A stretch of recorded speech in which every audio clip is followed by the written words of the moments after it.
Zoom meeting, and they used words from Hamilton. Oh, Yeah, Cool. from that play, and they said, "Be in the Zoom where it happens instead of Zoom," right? I thought that That's was very clever. yeah, that's clever. Hmm. I loved Hamilton. Oh, my gosh. Okay. Hmm. I was glad that you could see it with the lyrics, you know, with the subtitles, because Yes. it was very fast. The words came very quickly. Yeah. It's a phenomenal piece. Really is. And with the original cast. That was awesome. Yeah. Yeah. Have you all seen the video they've done to get people to go vote? No. Lin-Manuel got the crew back together again, and they did a rap type thing for voting. It's quite effective. It's on YouTube. Okay, I'm Quite Googling that sure now. the title of it, but Put the link in the chat, please. Put the link in the chat. Oh, well then let me look at my laptop and not on the phone. Okay, hold on. it's quite good. Lydia, do you want me to go ahead and launch the poll? Yeah, you can. I'm checking for grammatical mistakes and spelling mistakes. It looks okay. Sorry if you find any. Okay, I'm going to go ahead and launch the poll just to make sure that we can. Okay, do you guys see that? Okay, great. Really quick before we do the poll, though, I don't think there's any time limit on it. Hopefully there's not. I wanted to make a quick announcement about the census. So the League of Women Voters US was a part of a national lawsuit. We were represented by the Brennan Center, and we partnered with the Urban League. And we sued the Census Bureau to extend the deadline for census for people to submit their census info and to extend field operations by a month. And so there was a lot of drama last week. It appeared that the Census Bureau wasn't, what am I trying to say, wasn't observing the judge's orders to actually extend the deadline to October 31st. So that judge issued a stern warning to the Census Bureau, almost holding them in contempt of court, but not quite.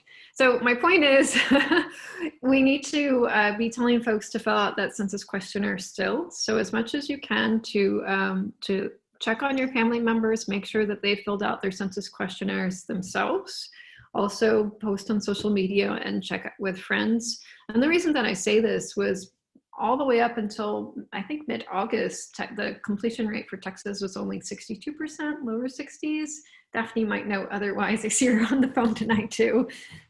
Yeah, and so I have a feeling that they made up that 40% at the last month or so with proxy data, which is concerning. Proxy data means they've had at least 3 attempts, usually is the technical term for it. Daphne says it might even be less than that, 2 attempts. So they've made 2 attempts at your door to have you answer. And if you don't answer, then they have to rely on your neighbor for that information. And that neighbor usually is only telling them how many people live there. And so that really super important information about race and ethnicity that we need to be collecting so we can draw districts that comply with the Voting Rights Act is being missed right now, possibly. So please still encourage folks, if they haven't completed that census questionnaire, to still push them to do so.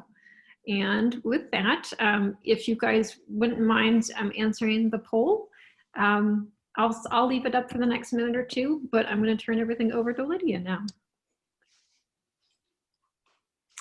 Would you like an intro? Lydia Ozuna she is a founding, she's a founder of Texans Against Gerrymandering. Their group is in the Fair Maps Texas Coalition, and she has done an amazing job over the past 3 years now of getting a local group up and running, figuring out work for everyone, to do to keep them engaged. And then not only that, but she's done a really good job partnering with the Fair Maps Texas Coalition at the state level and getting her group plugged in there as well. So she's going to talk to you about how she's done that and how you can, if you wanted to start your own local group, or if you wanted to get with other folks in the community to do so, she's going to give you some of those ideas to get the ball rolling. Okay, well, good evening. And I want to thank first Steph for giving us this opportunity to talk to you. And secondly, I want to thank all of the members of our group. They are extraordinary people who are totally dedicated to the idea of reforming redistricting in our state. Our group started, like Stephanie said, in 2017. And it started because of a lady by the name of Carol Wheeler. She is a leader of Indivisible Katie Huddle here in Katy.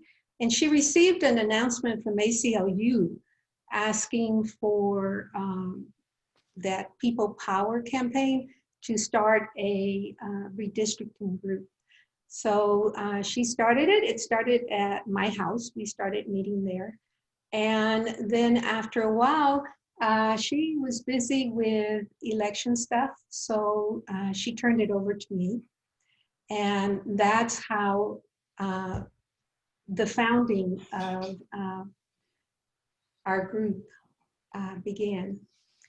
The idea in any group of this nature that addresses systemic change is to create something that will impact future generations. Because we know that we're not going to be here, but our children and our grandchildren, and in my case, my great-grandchildren, are going to continue to live in this state and in this country. And I want nothing but the best for them, the best environment, the best that our country can offer them. So originally, and I came up with this, originally known as, we were originally known as Making Your Vote Count IRC. And the IRC, of course, standing for Independent Redistricting Commission. We had two purposes in mind. One was to educate ourselves about gerrymandering in our state and identify what could be fair redistricting processes that we could change to. And the second goal that we had was to spread the word about redistricting to our surrounding area. Katy is in a tri-county area. We have Waller, Fort Bend, and Harris County. And Katy, although it is a small community, it's a town, it's known as the Katy area because of the Katy Independent School District. So if you're in the Independent School District, then you are part of Katy. Our progression, we started, like I said, in 2017. We were really excited because at that time, if you all will recall, we were having real successes keeping the Affordable Care Act. Remember that period in history when people were calling and were very engaged in trying to save the Affordable Care Act. That was the tone in our group at the time. So we felt that we could do the same thing with redistricting, right? We could impact our legislators and get them to pay attention to us, right? So we soon discovered, though, that while we were creating all of these things and learning all of these things, we were an isolated group in the Katy area. So we started asking ACLU, what is the state plan? You know, how can we hook up to the state orientation? And that's how we found Fair Maps and joined the coalition shortly after that. I think that was in February of 2018. And we continued during that time to meet and to learn. We became a nonprofit late last year. We're still in the process of organizing our nonprofit and getting it going. And we were also fortunate enough to be donated a website, so we have that also. Our membership, if you do an analysis of our membership, and I do it frequently, we have a core group of 15 to 20 dedicated individuals. And then depending on what our agenda is or what our action is, we have people that come in and out. So when it's agenda specific, we fluctuate. So the questions that this raises is how and why can you continue to successfully engage with local community members, and how do you maintain interest in group meetings? And my background is in organizational development and change. That was my previous life, right? So I brought some of those techniques to the table. I remember I said we were going to educate ourselves and identify fair redistricting processes. So our meetings are formatted from that perspective. We have a really a three-part process to our meeting. We start with building and renewing commitment. We learn at least one new thing, and we take one action. And we do it and have fun at the same time. The reason we start with building or renewing commitment, because I really believe this quote: commitment means staying loyal to what you said you were going to do long after the mood you set it in has left you. And I know that personally from the perspective of trying to lose weight. You know, we get all excited and energized and we want to lose weight, and then something happens and it's like, I don't really want to do it. So how do you keep that commitment going? By reminding yourself of why you're doing it, right? So our meetings generally start with the question, why do we exist? And it can be in different formats. For example, it could be, why did you choose to join us today? Take any letter of your first name and use that letter to describe why you are committed to redistricting reform. Or who have you talked to about redistricting reform since our last meeting? Or what have you seen or read about redistricting reform since we last met? Something to keep you coming back to why you're there. One time I passed out tongue depressors. And I use tongue depressors because they depress, right? And submerge. So on these tongue depressors, we wrote on there what causes we care deeply about that were impacted by redistricting. That was a fun activity. And I think it was the August meeting, I brought them back out. And I asked the members, I said, do y'all remember these? And do you know they could each identify which one they wrote? And it helps to re-energize the group, and it helps to get the group focused, and it helps everyone involved to recommit to the idea that they had engaged in first. Any questions up to this point about this particular aspect of a meeting?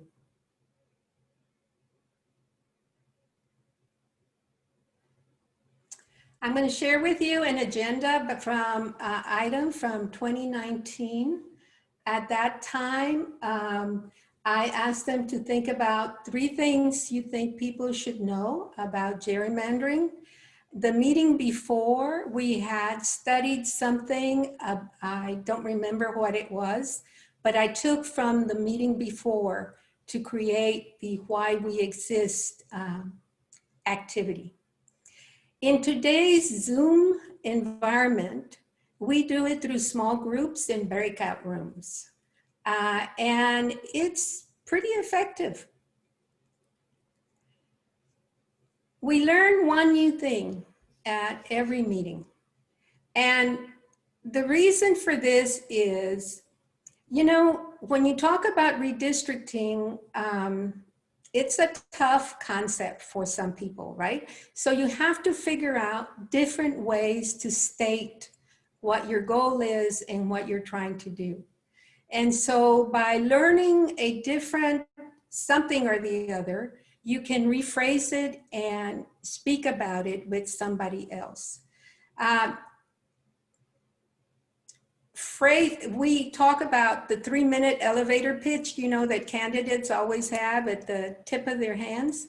Well, we have worked on that too. I remember one meeting, we were getting ready to pass out the petitions at the Women's March, the very first year. I think that was in 2018. And we were practicing and practicing and practicing all kinds of circumstances of people asking us questions and how we would respond and that type of thing. When the group went to the march, it was so easy. Everyone just said, where do I sign? Where do I sign? Where do I sign? At our following meeting, the members were saying all that practice, and we didn't need to say a word. However, that practice had built confidence in what we were doing. And that's what's important. We need to practice what we want to say so that we can say it effectively. Here are some examples of how we teach each other. One is through newspaper articles or some other such thing. This particular article came out about our history. And instead of me talking about the article, because we're all adults, right? And I don't believe in lectures. So what we did is we took the article and I divided it into sections and divided our membership into that number of groups. And each group took that section and studied it and then did a presentation to the rest of the group about that section. And that's how we learned what was in that article. Another way of doing it that we did this past month was to show this video. If any of you have seen it before or haven't seen it before, it's really very well done. It was done by CNBC, and it does a really good job of explaining the impact of redistricting. The criticism with this video is that it goes very quickly. And so what we did is we watched it.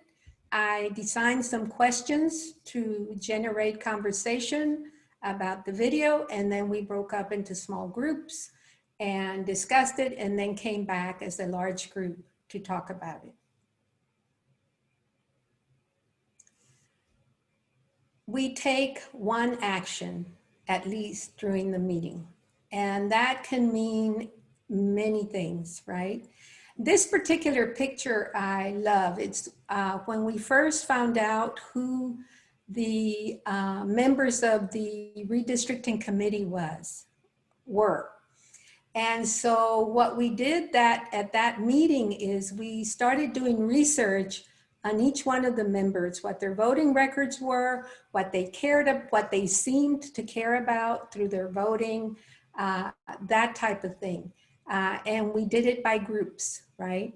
At that time, we were still meeting at our home. It was pre-COVID, at my home, it was pre-COVID. What we're doing now is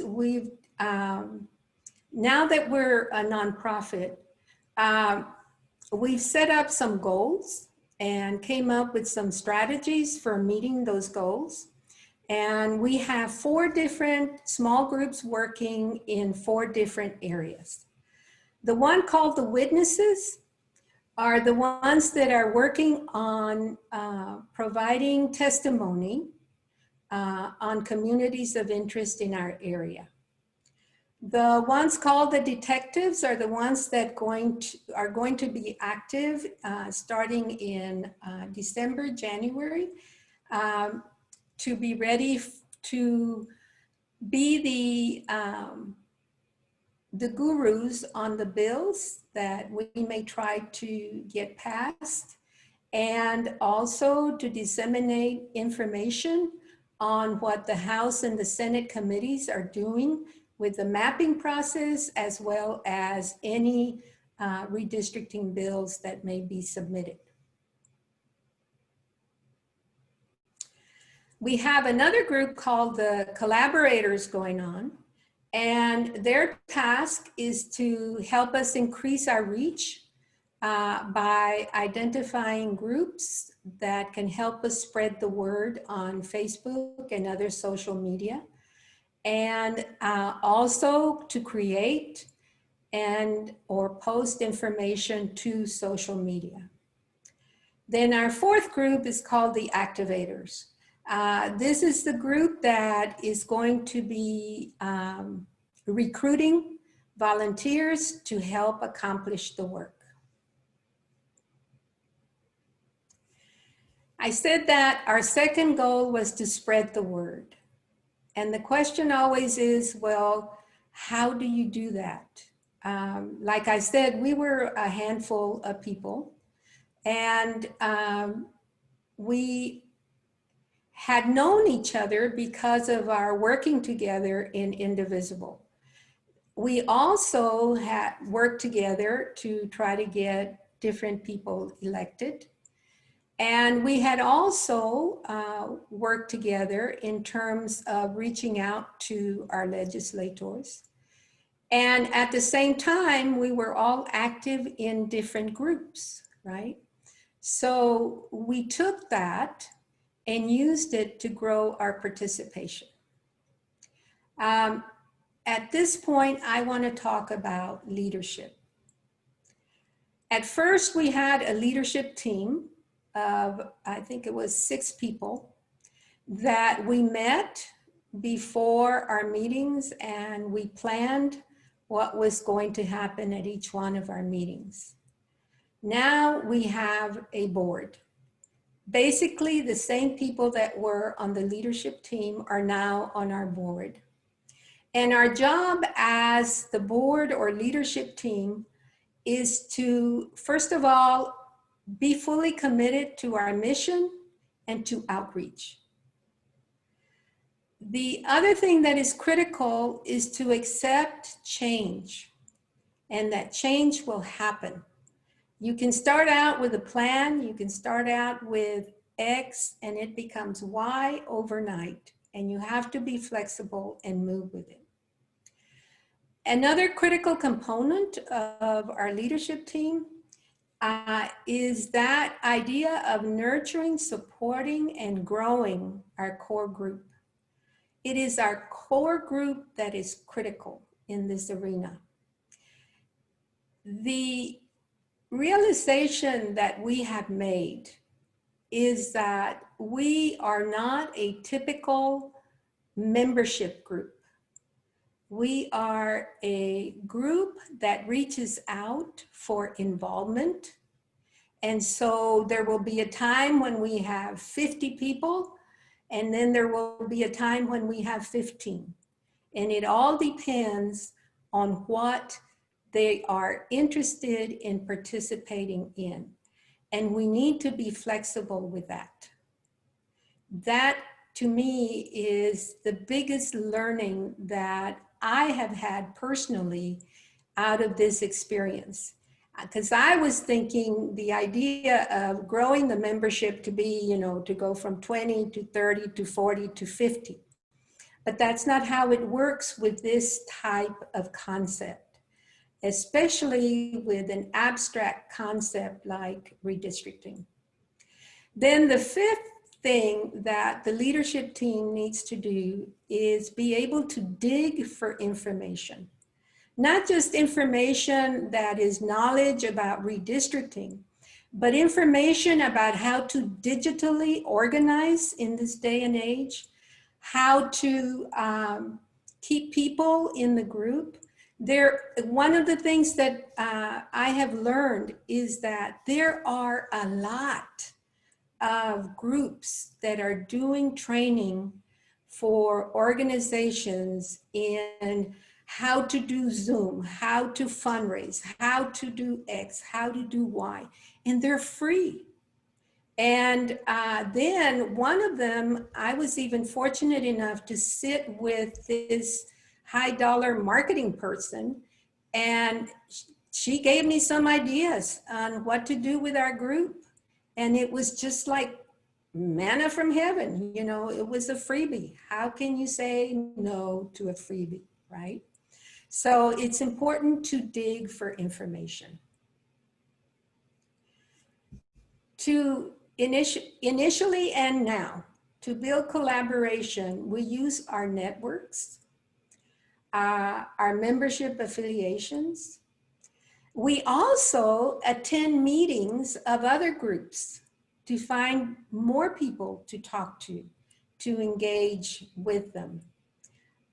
We do what I call Facebook group canvassing. And that means, for example, redistricting is a progressive idea, right? Or redistricting reform is a progressive idea. So from time to time, I go to Facebook and I put in the word progressive. And you'd be surprised at the number of groups that are in Facebook that have the word progressive in them. And so then I reach out to them and through Messenger and say, look, this is who we are, can we talk, right? The other thing that I do is when people like our page, I send them a note and ask them if they're interested in learning more about redistricting and working with us from time to time. I also canvass my own friends to see what they are liking and what they are posting. And if they post about, say, the need for racial justice or whatever, I send them a note and I say, do you know how redistricting impacts racial justice? Have you considered that, right?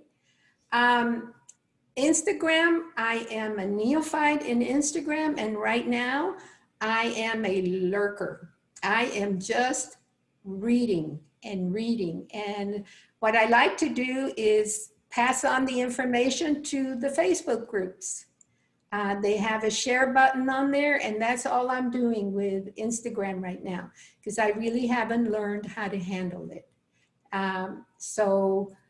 But I get a lot of information from there. And I also get references to groups that are progressive in nature and might be interested in pursuing redistricting. This is a listing of the groups that we went and did presentations to in 2019. Some of them asked us back more than once. For example, the Houston Women's March, I think we went back like 3 or 4 times in that time period to address specific issues. As a result of that, one of our members got to speak at the Women's March one year. I think it was in 2019. Fort Bend CAN is a community action network. It's nonpartisan like we are. And they have a very large following in our area. So I have spoken to them repeatedly, go to their meetings faithfully, and make sure that they know that we're still here. And so on. My neighbor is Bangladeshi, and he has had me come and talk to his community several times, right? Because I talked to him about redistricting, right? And so on. If you're a retired teacher, the Retired Teachers Association is a good place to connect to, right? They might want to invite you. We were invited to the Waller County Retired Teachers Association. That was a delightful meeting. We even got lunch. It was awesome. And it was homemade lunch right there at the time that we were there. It was really good. The concern with nonpartisan stuff is always about going to talk to either Democratic groups or Republican groups, right? Our experience has been really awesome. For example, when I went to talk to the Friends with Democrats, Linda and I went, and we had told them in advance that we were nonpartisan and that we needed to be very careful with that. And the president of the club started the meeting by telling everybody that there was not going to be any political partisan talk at that meeting. And when the question and answer period came up, one of the members came up to the microphone and started, I would say, voicing her opinion about a particular party and what they were doing. She didn't get the first sentence completed before the president went to the mic and said, now, we said we were not going to do this. We can't do it. And so stop. And it did, right? So a lot of it depends on who you're dealing with, how things go, right? So we are also working to bring in some students. We had a senior in high school this past year who is really good at drawing maps online and understands mapping in and out. He led our training in using the representable.org map tool, as well as the Dave's redistricting tool. He is awesome. He is now at Duke. And I miss him because he is so good. And I just recently talked to him and he says he's growing bored because he hasn't gotten any new data to update his maps.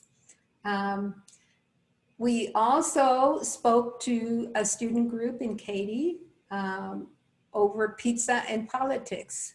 And that was an interesting experience also. We have spoken to Jolt. It's a young Latino organization that started in San Antonio. We spoke to them a few weeks ago. We have spoken to Mi Familia Vota, also their student group. It was awesome. So once you get started and your outreach is known, you will get some demands for your work. And it's a great opportunity to recruit. And I'll give you an example of where it has really worked out really well. And that's with our local elected officials. Because of the work that we did in going to speak to different groups, we were able to recruit citizens from each precinct, each of the 4 precincts in our county, to go talk to their commissioner about sponsoring or voting in favor of a resolution for an independent redistricting commission. We paved the way by first making sure the county judge knew what we were doing. and had him on board. And then we went and spoke to each of the 4 county commissioners. We trained the volunteers from each county in how to do the presentation, because it was important that it be their constituents that talk to the commissioners and not us. We were there for support. They were the ones that had the conversation with their commissioner. And so that is basically it, except for me to tell you who is on our board now. Besides me, there's these 5 other ladies who are wonderful, and we spent a whole bunch of weeks this summer organizing ourselves, setting up our objectives, our strategy, and getting ready for the fun and games in January. One of the things that we know is that redistricting reform is not going to happen in 2021. It won't happen in 2022. In our group, we say it's probably a 10-year process, hopefully. And so in organizing ourselves, it's with that end in mind, that we're going to have to keep working at this for a long time. And so the more organized we are, the better off we are able to continue this process. I am happy to entertain any questions you may have. I am by no means, what do I want to say? I am not the only person that has information about this type of stuff. So if anyone in the audience would like to share their experiences and how they have organized their group, I would love to hear it, because we're always looking for more ways to improve.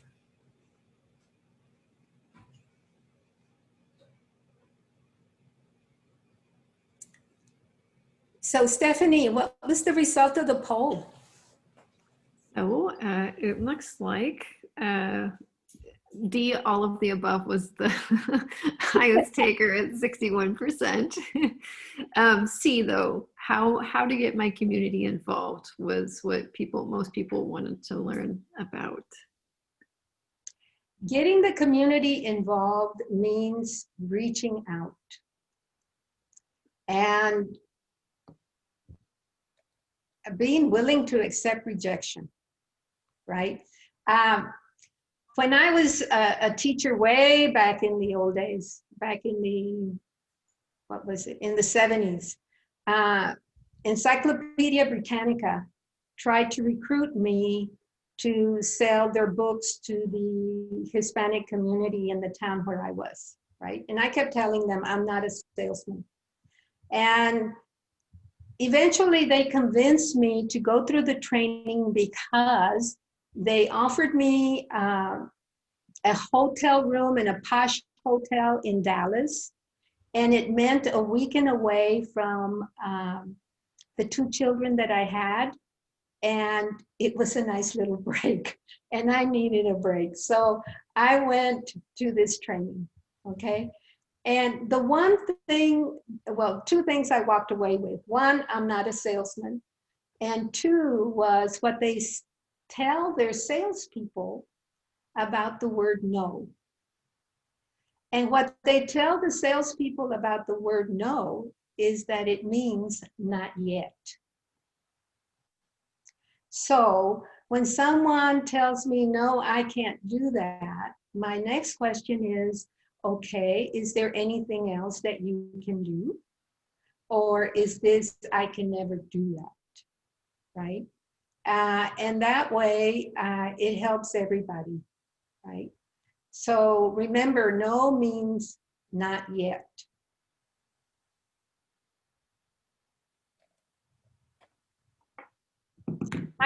I would love to hear from our own members, from TAG people. They are here on this call tonight. If they have anything they would like to add or correct me if I've said anything wrong, please do. Would love to hear from you.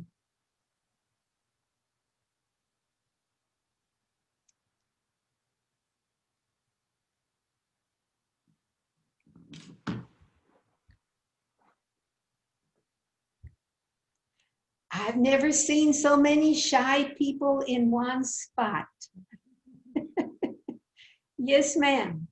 Okay, I'm Francesca Weigel, and we were very, very involved in this, both when I lived in Austin, and then I'm a grandma now, so I moved here. And I think that and I am very happy that Judy Ackerman let us know that this was happening. But it feels like as things continue on, I mean, the pandemic has just kind of gotten everybody a little bit scared and weird of everything. But it seems like we could start to do some things. I mean, look what we're doing right now on Zoom. And we could do it more often, and then we could make the phone calls, we could do the different things, because oh my goodness, I mean, I can't even believe when we were really into this, how we found out what impact gerrymandering had on everything, on the elections, on everything. And it was overwhelming, and it was really disgusting. So, you know, I mean, I want to jump in, and I'm sure the others who were involved want to jump in too, because we want to keep it going, you know. But Judy's amazing. She's really good at this. And thank you so much for your presentation. Welcome. You know, a lot of people lament Zoom, but it really opens up a lot of doors, right?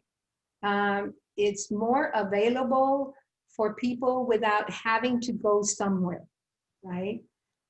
In our area, I don't know about where you live, but traffic is just something, you know, to go to a meeting, it's like, oh, kill me. When we went from here, from Katy to Clear Lake for 2 or 3 meetings down there, we'd have to leave like an hour and a half or 2 before. And usually they're during dinner or lunchtime or something, right? So if you needed to eat on your own, you had to plan for that, right? And all these other things. And now we just set up the meeting virtually and off we go. And it's so much easier, right? The other good thing to that is you don't have to worry about what kind of equipment they're going to have there, whether or not you can do your presentation, whether or not there's going to be this, they're going to have Wi-Fi, you know, all this other stuff. It's ready-made, okay? So that's the advantage. The challenge is to make it personal, right? And to help people at least feel wanted in some manner, right? Or needed or validated or whatever, because person to person, it's a lot easier to do that than it is through this screen, right? So that's the tough part of Zoom, is the human connectedness. Is what is missing with Zoom, and it has to be put into the equation.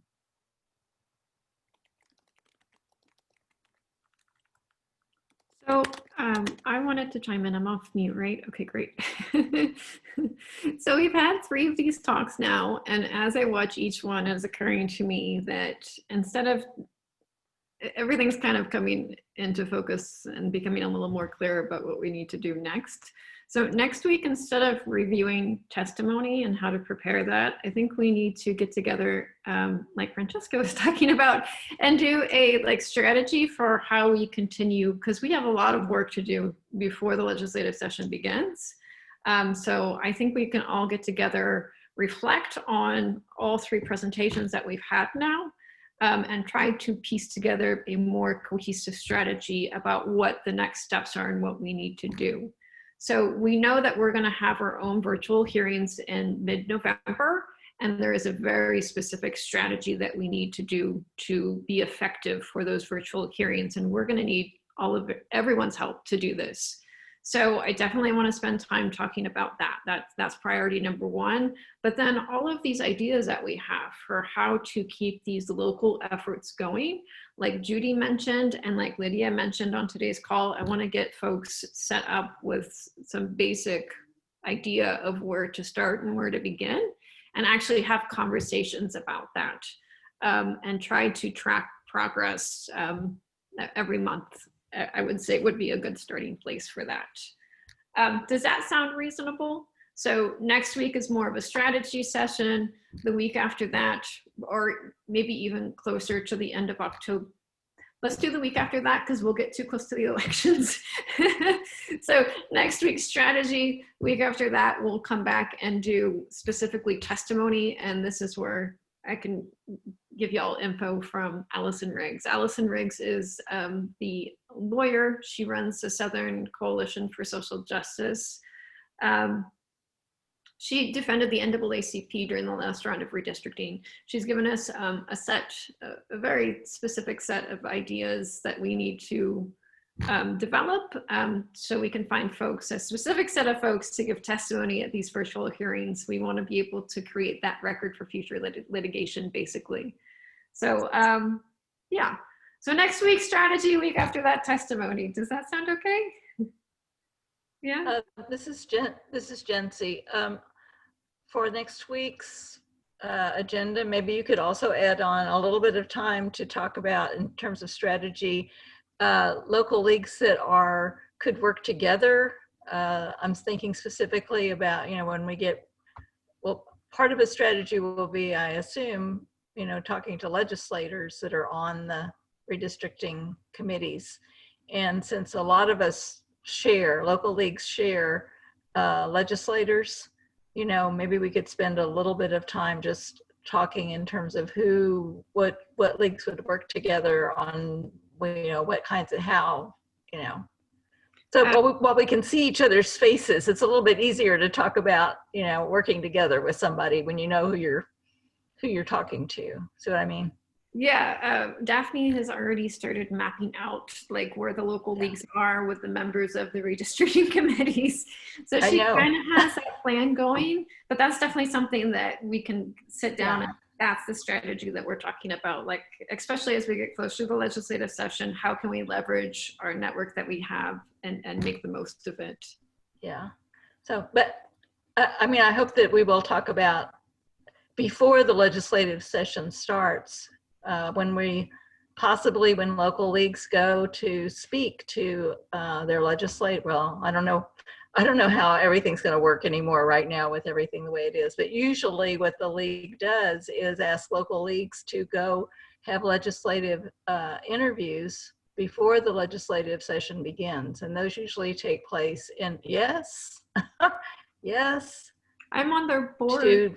I'm on the board, but we don't usually do that. I'm just saying that in the past, yes, the advocacy vice president sends out legislative interview questions to go to visit with the legislators who have just been elected. And those usually take, I'm sorry that you don't know, but it has been going on in the past. I don't know what's going to happen this year.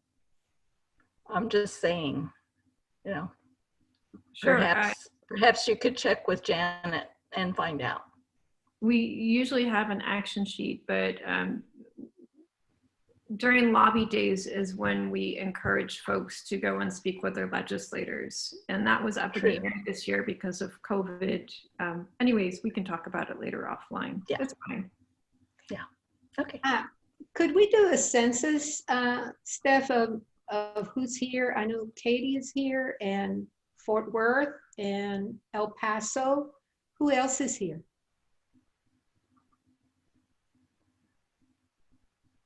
I'm in Austin. Comal area here is has Dawn and Daphne and me. I'm Stella and I'm from Fort Worth, Texas. Okay, so we have Austin, Katie, Fort Worth, El Paso. North Houston, North Houston. North Houston Woodlands area. Okay, so we have 5 areas in this call. Comal area. Comal, that's 6. Cool. And Excuse me, where is Comel? New Braunfels. Ah, We're between San Antonio area and Austin area on okay, I-35. okay. All right, good to know. And someone asked about the slide deck. Yeah, I'll be happy to, I revised it a little bit, Steph, since you saw it. So I'll send you the new one and you can share it with the group. Whoever wants to have it is welcome to it. Hello, I'm Stella, and I'd like to ask a question if you don't mind. I'm new to this, really. I moved to a different area of Fort Worth and find out, really because of gerrymandering, that I don't really have any representation.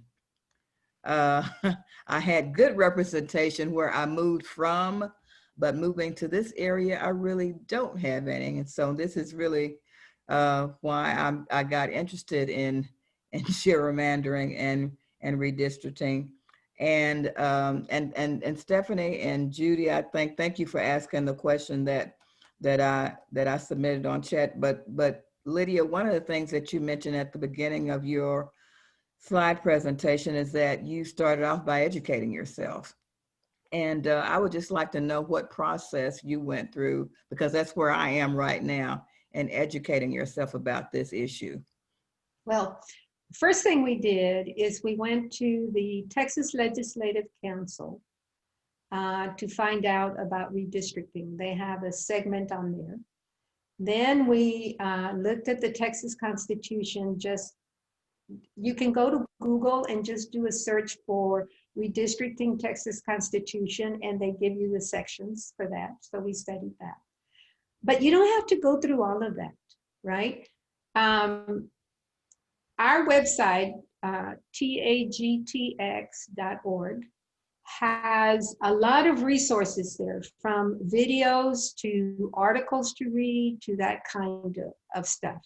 Fair Maps Texas website also has a lot of information on there. So Yes. Either one of those two can get you going in the right direction. I personally like videos that are short and to the point, right? If you ever do YouTube, just search for redistricting or gerrymandering, and you come up with a whole bunch of videos on the subject. In 2017, when we started, it wasn't I want to call it a household word, right? But with the 2018 election, it became a household word.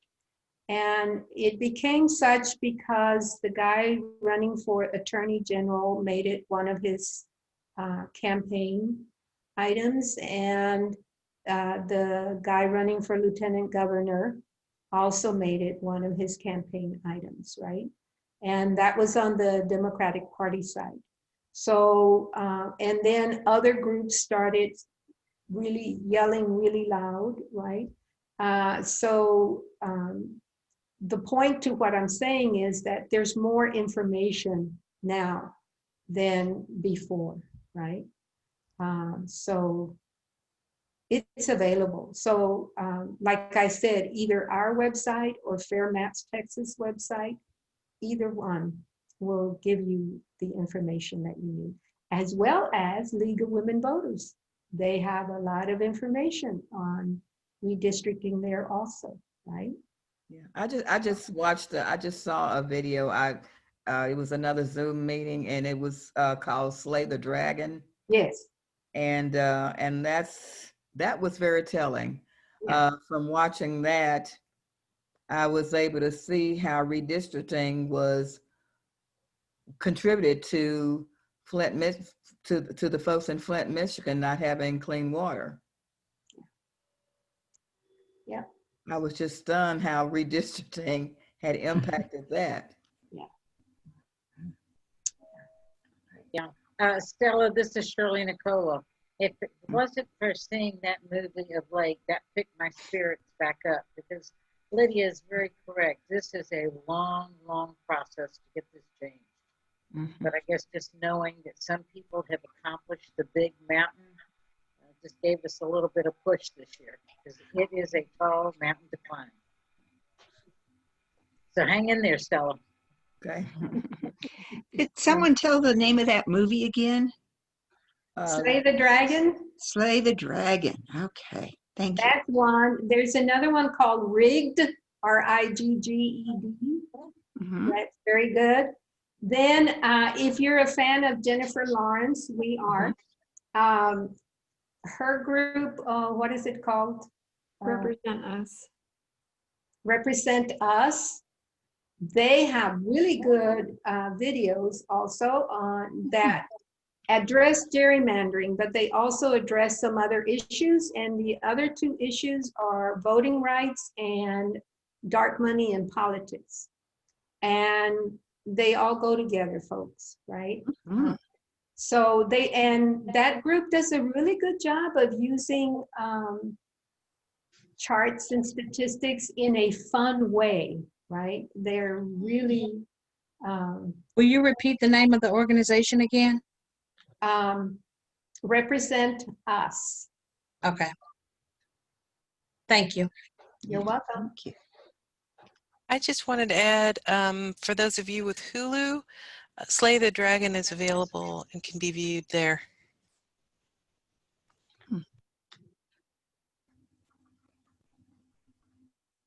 Okay. Thank you. Okay, does anyone have any other follow-up questions or comments? Well, I would just like to say thank you very much, because this is important. We need to keep working on this. Aida, you had a question? We can't hear you.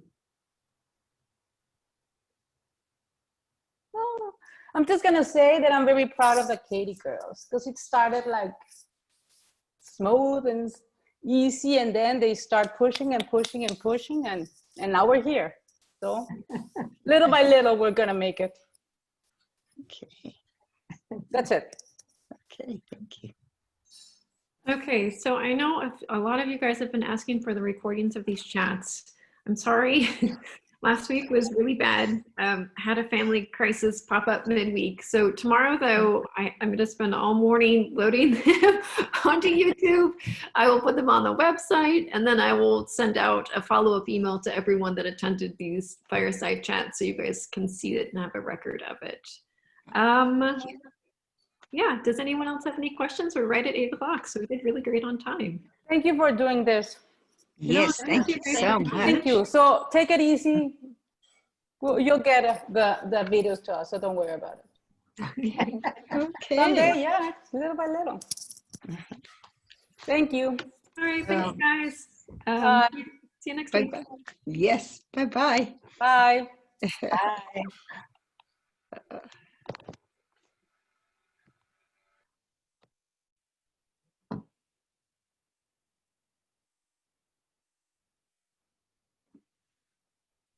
Thanks, Stephanie. I don't know why I can't hear I can't communicate. I'm going to get a new doodad. I'm going to the store tomorrow. Thank you so very much. And Lydia, thank you so very much. Yeah, thanks, Lydia. I really appreciate it. You did a great job. But it's not urgent. And yeah. So, okay. But thank you. All right. Sorry. You did great, Lydia. Yes, yes. You did. Oh, wait, you're on mute. I was trying to download the chat file to see if I missed any questions. I don't think so. I tried to keep track of them as they came in, and the only one that came up, I think Judy and Daphne also was trying to respond in there, because I had some folks that were sending me messages privately. There was a guy in Dallas, Frank Santoni, that wanted to get involved and was looking for some groups up there. So I mentioned Clean Elections and March to the Polls. But I feel like I should follow up with him and see if I can introduce him to Dave or something. Yeah, you should. And then Stella just wanted more info, and there was a bunch of people putting info in the chat for her. Okay, so that's it. Yeah. All right. So what I'll do is I'll send you the slide, the renewed edited slide deck. Do you want it in PowerPoint or PDF? Probably PDF. I can put both on the website. It's easier. I think I can throw up both, but I know whatever you're comfortable with. I know PDF more people can view. Yeah. Especially since I'm on a Mac and sometimes convert PowerPoint. Yeah, no, I have the same problem. Yeah. Yeah. So I'll PDF it and then send it to you in the morning. Okay. Okay, that's fine. All right. Yeah. Have a good night. Okay. You Bye. too. Thanks.